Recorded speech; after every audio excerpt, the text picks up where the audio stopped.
Hello everyone, my name is Srinivas. మీరు ఈ వీడియోలో 9th class new text book first lesson Gillu అనేటువంటి లెసన్ని నేర్చుకుంటున్నారు. సోన్ జూహీ మే ఆజ్ ఏక్ పీలి కలీ లగీ హే. సోన్ జూహీ అనేటువంటిది ఏ కైండ్ ఆఫ్ జాస్మిన్ ట్రీ. అందులో ఒక చిన్న ఫ్లవర్ ఏదైతే ఉందో అది వికసించడం జరిగింది. ఇసే దేక్కర్ అనాయాస్ హీ ఉస్ చోటే జీవ్ కా స్మరణ్ హో ఆయా. సో ఇది చూసిన తర్వాత మహాదేవి వర్మ గారికి అంతకుముందు చనిపోయినటువంటి ఒక స్క్విరల్ గుర్తొచ్చింది. జో ఇస్ లతాకి సగన్ హరితీమామే చిప్కర్ బయటతా థా. ఈ తీగ చెట్టుకు సంబంధించినటువంటి లీవ్స్లో కూర్చొని ఎప్పుడు ఆడుతూ ఉండేది. और फिर मेरे निकट पहुंचते ही कंधे पर कूद कर मुझे चौंका देता था. తన మీద ఆల్ ఆఫ్ సడన్ జంప్ చేసి తను ఆశ్చర్యపరిచేది. తబ్ ముజే కలీ కి ఖోజ్ రహతీ థీ. అప్పుడు నేను ఆ మొగ్గల్ని తుంచుకోవడం కోసం ఆ మొగ్గల్ని వెతుకుతూ వచ్చేదాన్ని ఈ చెట్టు దగ్గరికి. పర్ ఆజ్ ఉస్ లఘు ప్రాణికి ఖోజ్ మే హూ. అంటే ఈరోజు నేను ఆ లఘు ప్రాణాన్ని వెతుకుతూ ఇక్కడ దగ్గరకు వచ్చాను, కానీ ఆ ఫ్లవర్స్ కోసం రాలేదు ఈ చెట్టు దగ్గరికి అని చెప్తా ఉందన్నమాట. परंतु वह तो अब तक इस सोन जूही की जड़ में मिट्टी होकर मिल गया होगा. కానీ అది ఈ మట్టిలో కలిసిపోయి ఈ చెట్టు రూపంలో మళ్ళీ పుష్పాల రూపంలో మళ్ళీ ఉద్భవిస్తూ ఉండుండొచ్చు. కౌన్ జానే స్వర్ణిం కలికే బహానే వహీ ముజే చౌంక్నే ఊపర్ ఆగయా హో. ఎవరికి తెలుసు, మళ్ళీ అది పుట్టుండొచ్చు కదా, ఈ పుష్పం రూపంలో మళ్ళీ వికసించి నన్ను ఆశ్చర్యపరచడానికి మళ్ళీ వచ్చిందేమో అది అని మహాదేవి వర్మ దాని మీద ఉండేటువంటి ప్రేమతో గుర్తు చేసుకుంటుందన్నమాట. अचानक एक दिन सवेरे कमरे से बरामदे में आकर मैंने देखा दो कव्वे एक गमले के चारों ओर चोंच से चुवा चुव्वल जैसा खेल खेल रहे हैं. ఒకసారి మహాదేవి వర్మ గారు తన గది నుంచి బయటకు వచ్చిన తర్వాత చూస్తే రెండు కాకులు దాగుడు మూతలు ఆడుకునేటువంటి చిన్న పిల్లలు దాగుడు మూతలు ఆడుకుంటారు. సో దాని పేరే ఇక్కడ చువా చువ్వల్ అనమాట. అలాంటి ఆట ఏదో ఈ కాకులు ఆడుతూ ఉన్నాయి. యహ్ కాక్ భుషిండి బి విచిత్ర పక్షి హే. అంటే ఈ కాకి కూడా ఒక విచిత్రమైనటువంటి పక్షి అనమాట. ఏక్ సాత్ సమాదరిత్, అనాదరిత్, అతి సన్మానిత్, అతి అవమానిత్. ఒక్కసారిగా దీన్ని అందరూ రెస్పెక్ట్ ఇస్తారు, తర్వాత దాన్ని అవమానిస్తారు, అతిగా దాన్ని రెస్పెక్ట్ ఇస్తారు, అతిగా దాన్ని అవమానిస్తారు. ఈ విధంగా చేస్తారనమాట. హమారే బెచారే పుర్కే నా గరుడికే రూపమే ఆసక్తే హే, నా మయూర్కే, నా హంసకే. మన పూర్వీకులు కూడా విచిత్రంగా ఈ కాకి ద్వారానే మన ముందుకు వస్తారంట. ఈగల్ రూపంలోనో, ఒక పీకాక్ రూపంలోనో, ఒక స్వాన్ రూపంలోనో రారనమాట. అంటే మన పితృదేవతలు మనల్ని కలవాలంటే ఒకే దారి అనమాట వాళ్ళకి. ఇతనా హీ నహీ హమారే దూరస్థ ప్రియజనం కో భీ అప్నే ఆనే కా మధు సందేశ్ ఇన్కే కర్కశ్ స్వర్ మే హీ దేనా పడతా హై. అంటే మన బంధువులు రావాలన్నా కూడా దానికి సంబంధించిన మెసేజ్ కూడా ఈ కాకులు అరిచి ఇస్తాయనేటువంటిది మన వాళ్ళు నమ్ముతారనమాట. సో కాబట్టి కాకులు అరుస్తూ ఉంటే ఎక్కువగా ఈరోజు ఎవరో మన ఇంటికి బంధువులు వస్తారు, చుట్టాలు వస్తారని చెప్పేటువంటిది మనకు అలవాటు. दूसरी ओर हम कौवा और काव काव करने को అవమానానికి అర్థమే హీ ప్రయుక్త కర్తే హే. కాకినందరూ నీచంగానే చూస్తారు, నల్లగా ఉంటుందని, ఆ కావు కావు అని ఎప్పుడు అరుస్తూ ఉంటుందని, కర్కశమైనటువంటి స్వరం అని. సో దానికి అసలు ఎవరు రెస్పెక్ట్ ఇవ్వరు ఒకవైపు. ఇంకొకటి మన పితృదేవతలు వస్తారు కాబట్టి మన పితృదేవతలతో ఈక్వల్గా కాకిని చూస్తారు. సో ఈ రెండు జరుగుతాయన్నమాట. मेरे కాక్ పురాణకి వివేచన మే అచానక్ బాధ ఆపడి.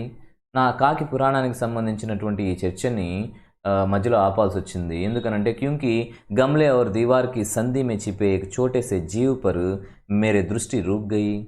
అంటే ఒక ఫ్లవర్ పాట్ గోడకు మధ్యలో ఒక చిన్న జీవరాశి మధ్యలో ఇరుక్కుని అలా పడి ఉండేటువంటిది మహాదేవి వర్మ సడన్గా గుర్తించిందనమాట. నికట్ జాకర్ దేకా, దగ్గరికి వెళ్ళి చూస్తే గిల్హరికా ఎక్ ఛోటా సా బచ్చా హే. అంటే ఈ స్క్విరల్ సంబంధించినటువంటి చిన్న పిల్లంది. సంభవతః అంటే ప్రాబబ్లీ గోన్స్లేసే గిర్ పడా థా, నెక్స్ట్ నుంచి పడి ఉండొచ్చు. और अब कव्वे जिसमें సులభ ఆహార్ ఖోజ్ రహే హే. సో ఈ కాకులు ఏం చేస్తాయి, సో ఇలాంటివన్నా కనిపిస్తే ఖచ్చితంగా అవి పొడిచి తినేస్తాయి అనమాట. కాక్ ద్వైకి చోన్ చోంకే దో ఘావ్ ఉస్ లఘు ప్రాణ్ కే లియే బహుత్ థే. అంటే ఈ కాకి ముక్కుతో కానీ 2 సార్లు పొడిస్తే అది బతకడం అనేటువంటిది అసంభవం అనమాట. ఏంటి, ఆ చిన్న స్క్విరల్ బతకడం కాకి ముక్కుతో పొడిస్తే ఎంత కష్టం ఒకసారి ఆలోచించండి. అతః వహ్ నిశ్చేష్ట సా గమ్లేసే చిప్టా పడా థా. సో దట్ నిశ్చేష్టగా అంటే లైఫ్లెస్గా ఆ చిన్న జీవరాశి ఏదైతే ఉందో అలా పడిపోయిందనమాట.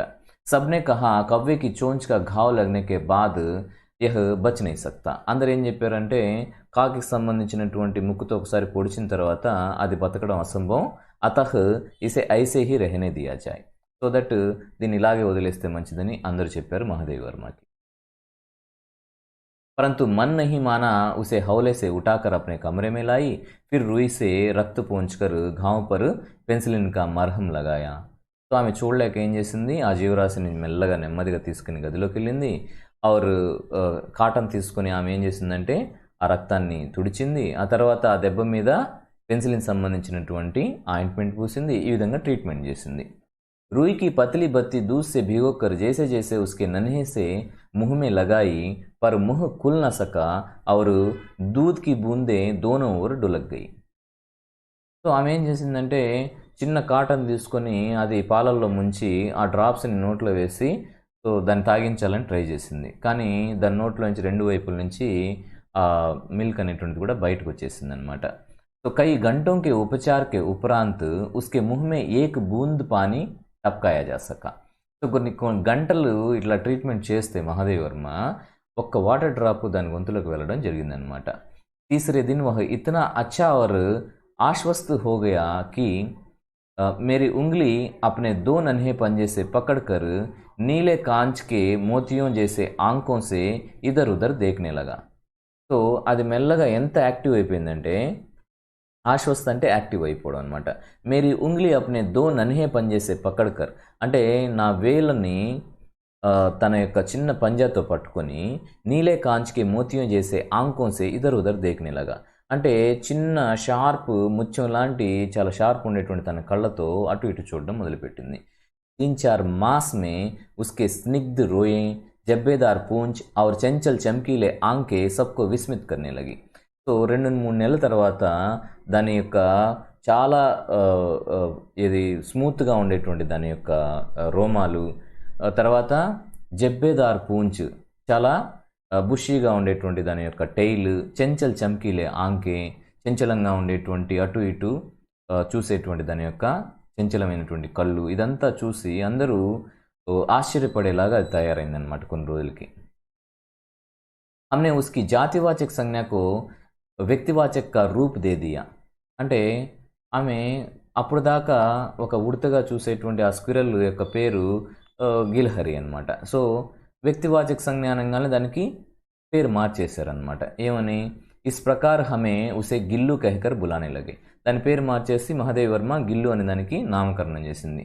मैंने फूल रखने की एक हल्की डलिया में रुई बिछाकर उसे तार से खिड़की पर लटका दिया.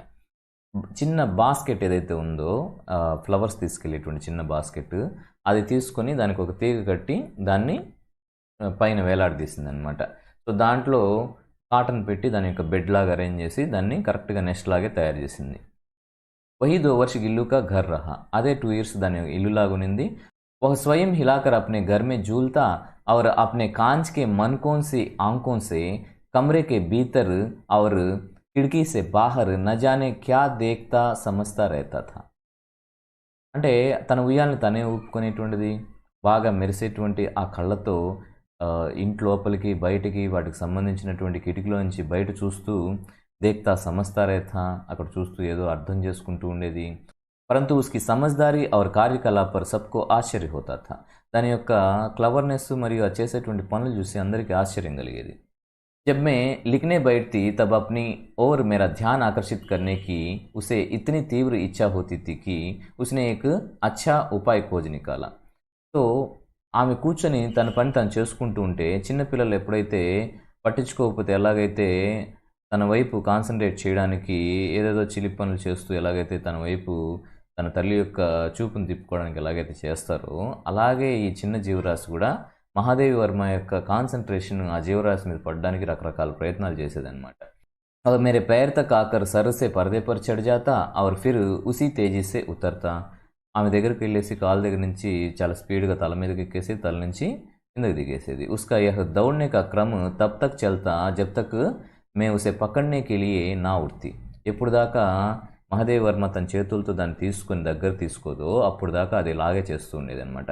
कभी मैं गिल्लू को पकड़कर एक लंबे लिफाफे में इस प्रकार रख देती कि उसके अगले 2 पंजे और सिर के अतिरिक्त सारा लघुगात लिफाफे के भीतर बंद रहता. సో తన యొక్క కాళ్ళు పంజా తప్ప మొత్తం బాడీ అంతా కూడా ఒక లిఫాఫీ అంటే కవర్లో అనమాట, కవర్లో ఉండేటట్టుగా మహాదేవ్ వర్మ దాని లోపల పెట్టేసేది అనమాట. इस अद्भुत स्थिति में कभी कभी घंटों मेज पर दीवार के सहारे खड़ा रहकर वह अपनी चमकीले आंखों से मेरा कार्यकलाप देखा करता. మహాదేవి వర్మ దాన్ని కవర్లో తీసి పెట్టిన తర్వాత అది కదలకుండా ఒక గోడ సహాయంతో పైకి లేచి నిలబడి అలాగే ఉండి, సో ఆ కళ్ళతో మెరిసేటువంటి కళ్ళతో ఆమె చేసేటువంటి పనుల్ని అలా అబ్జర్వ్ చేస్తూ అలాగే ఉండిపోయేది అనమాట. भूख लगने पर चिक चिक करके मानो वह मुझे सूचना देता और काजू या बिस्कुट मिल जाने पर उसी स्थिति में लिफाफे से बाहर वाले पंजों से पकड़कर उसे कुतरता. సో ఎప్పుడైతే కవర్లో పెట్టేసిందో మహాదేవ్ వర్మ, దాని కాలు తల మాత్రం బయట ఉంది కాబట్టి ఆకలేసినప్పుడు బిస్కెట్ కానీ లేదంటే కాజు అంటే ఇక్కడ జీడిపప్పు కానీ ఇచ్చినప్పుడు అది తినడానికి ఆ పంజా ద్వారానే అది పట్టుకొని అలాగే కొరుక్కొని తినేదన్నమాట. మీరు గిల్లుకే జీవన్ కా ప్రథమ బసంతాయ, ఫస్ట్ దాని యొక్క లైఫ్లో ఎలాగైతే ఒక వసంత ఋతువు స్ప్రింగ్ సీజన్ వస్తుందో ఆ విధంగా తన జీవితంలో కూడా వచ్చింది. నీమ్ చమేలికి గంధ్ మేరే కమరే మే హౌలే హౌలే ఆనే లగి. సో ఎలాగైతే వసంత ఋతువులో చల్లటి గాళ్ళు ఫ్రాగ్రెన్స్ వస్తాయో తన గదిలోకి అలాగే వచ్చిందనమాట. బాహర్కి గిలహరియా కిటికీకి జాలికే పాస్ ఆకర్ చిక్ చిక్ కర్కే నా జానే క్యా కహనే లగి. సో బయట ఉండేటువంటి ఆ ఉడతల యొక్క సమూహం ఏదైతే ఉందో వచ్చి దీన్ని కలవడానికి రకరకాలుగా సౌండ్స్ చేస్తూ దాన్ని ఏదో మాట్లాడుకునే విధంగా చిక్ చిక్ అని సౌండ్ చేస్తూ ఉండేటువంటిది అనమాట. गिल्लू को जाली के पास बैठकर अपनेपन से बाहर झांकते देखकर मुझे लगा कि इसे मुक्त करना आवश्यक. ఇది అది బయటికి వెళ్ళేటువంటి దారి దగ్గర కూర్చొని బయట ఉండేటువంటి స్క్విరల్ని చూస్తూ అలా ఉన్నప్పుడు మహాదేవ్ వర్మకి ఏమనిపించిందంటే దీన్ని స్వేచ్ఛగా వదలడం అనేటువంటి చాలా అవసరం అని మహాదేవ్ వర్మకు అనిపించింది అనమాట. मैंने कीले निकाल कर जाली का एक कोना खोल दिया और इस मार्ग से गिल्लू ने बाहर जाने पर सचमुच ही मुक्ति की सांस ली. అంటే ఎప్పుడైతే తను ఆ చిన్న డోర్ని కిటికీలాగా ఉండేటువంటి ఆ జాలీ డోర్ని ఓపెన్ చేసిందో అది హ్యాపీగా బయటకు వెళ్ళిన తర్వాత అది నిజంగానే చాలా హ్యాపీగా ఫీల్ అయింది. దానివల్ల మహాదేవ్ వర్మ కూడా చాలా ఆనందంగా ఫీల్ అయింది అనమాట. ఇతనే చోటే జీవ్ కో घर में पले कुत्ते बिल्लियों से बचाना भी एक समस्या ही थी. అంటే ఇంత చిన్న జీవరాశి మహాదేవ్ వర్మ ఇంట్లో లేనప్పుడు తన ఇంట్లో ఈ పిల్లులు ఉన్నాయి, కుక్కలు ఉన్నాయన్నమాట. వాటి నుంచి కాపాడడం కూడా ఈమెకి చాలా కష్టం అనమాట. కాబట్టి ఆమె కూడా చాలా హ్యాపీగా రిలాక్స్గా ఫీల్ అయిందనమాట.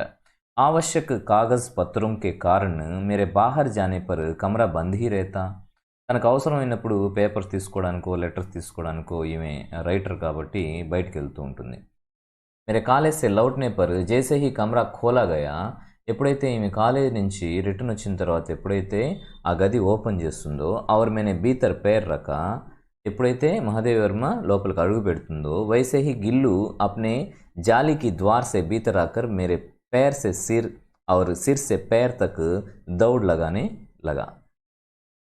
అంటే సడన్గా వచ్చేసి చిన్నపిల్లలు ఎలాగైతే డోర్ తీసేయగానే పిల్లలు ఎలాగైతే తల్లి దగ్గరికి వెళ్ళి ఆప్యాయంగా వస్తారో అలా అదే విధంగా ఈ స్క్విరల్ కూడా ఏం చేస్తుంది, గిల్లు ఏం చేస్తుంది, తన కాలు దగ్గర నుంచి పైకి ఎక్కేస్తుంది, తర్వాత కింద దిగుతుంది, ఇలా ఆడుతూ ఉంటుంది అనమాట. తబ్సే యహ్ నిత్యకా క్రమ్ హో గయా. సో డైలీ ఇదే యాక్టివిటీ జరుగుతూ ఉండేదన్నమాట. సో చూడండి, మహాదేవ్ వర్మ కూర్చొని తింటూ ఉంటే చాలా ధైర్యంగా వచ్చేసి తన ప్లేట్ దగ్గరికి వచ్చి కూర్చొని తింటా ఉంది. సో అంత ఈజీగా ఈ అలవాటు అనేటువంటిది జరగలేదు. మహాదేవ్ వర్మ చాలా రోజులు నేర్పించిన తర్వాత ఈ విధంగా చాలా పద్ధతిగా కూర్చొని తింటుందన్నమాట ఇది.